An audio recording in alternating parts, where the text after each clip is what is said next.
I'm Lisa, I'm from Erdington, Birmingham, I'm 48. I've got 4 kids, one with Fragile X. Fragile X syndrome, it's a genetic disorder, I'm a carrier for it, and I passed it on to my son who's got full mutation Fragile X. If I had to explain Fragile X syndrome, I would say it's autism with bells on, a lot worse than autism.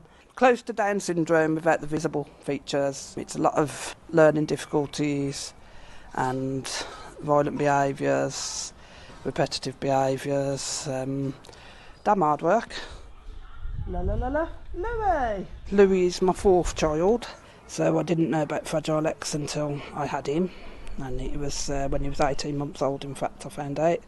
And so after all tests and everything, we finally got a blood test, and then found out that it was Fragile X full mutation, which I'd never heard of before.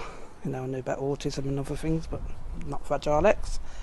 So then genetic counselling and all that, and then the consultant told us basically, wrongly, that Louis is like a 3-bedroom house where only one light is switched on.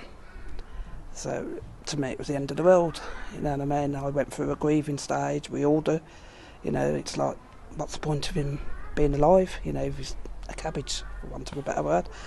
But then as time went on, we discovered he's not got one light on. It's a 3-bedroom house with one light off, because he's a very clever lad, but he's got difficulties, a lot of difficulties. What does it do? Let me press it. Basically my son is non-verbal, does vary, some talk, some don't. He's nearly 9. He's like a baby, like a 2-year-old really. He does really struggle with it. It makes him very violent, and then on the other hand very loving. He can switch that quick. He's really, really clever, and he knows his alphabet and knows colours and everything, but then simple directions are hard for him. My mum, she had a Fragile X test when she was 70. She never knew about it, and obviously she was a carrier. Some of my family have got it as well, but carriers mainly. Nobody has come up with the full mutation as yet, but my grandkids are still to be tested, and my oldest daughter hasn't been tested. Bouncing on the trampoline. There's a lot of happy moments with Louis, which it does help, when some days I've had a really bad day with him, and I've really had enough, and then the next day he can be golden, and it's like, where's that child gone from yesterday? And he's so loving and so caring, and he'd like do as he's told. He's like, well, hang on a minute, it's more like I've got a normal child here today. But then, he can change just like that at any time. But generally now, there is more good days than bad, but bad days are really, really bad. He's got me, I'm the only one he can trust, and, he trusts in me to do what I can for him, which some days I don't know how to, because I'm still learning, you know what I mean? Nearly 9 years now with Fragile X. Louis, stand up and do drop back. Yeah, I am really proud of him. He's come a long, long way. He's got a daily battle. Every day is hard for him. He doesn't understand much. But he just teaches me a lot of patience.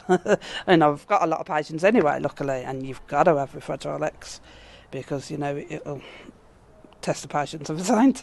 You know what I mean? But he teaches me how loving, he is. I'm a loving person anyway, and I do teach my kids to be loving. But because of the violence, I hug him and, kiss him to distract him.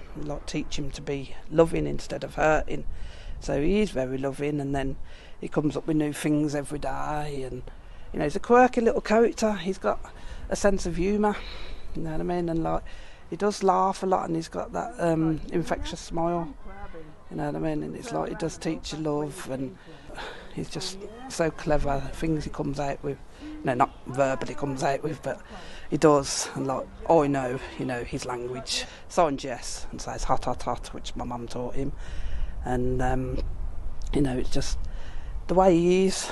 It just, it lights up the room. It really does. Yeah. When I'm having a bad day, which you know, it can happen a lot, then, you know, it gets me through the fact that I know that tomorrow could be a great day, you know, it could be another bad day, but at the end of the day, he's going to go to sleep soon. I am going to get some peace, and, you know, it might be for an hour, might be for 2 hours, might be lucky and get 3, but, you know, hopefully I'll wake up in a good mood and the next day will be good, and it just, you know, it'll disappears, you know what I mean? You feel, you give him a nice hug and it just all melts away, you know, but like, good days are great. Rare, but great.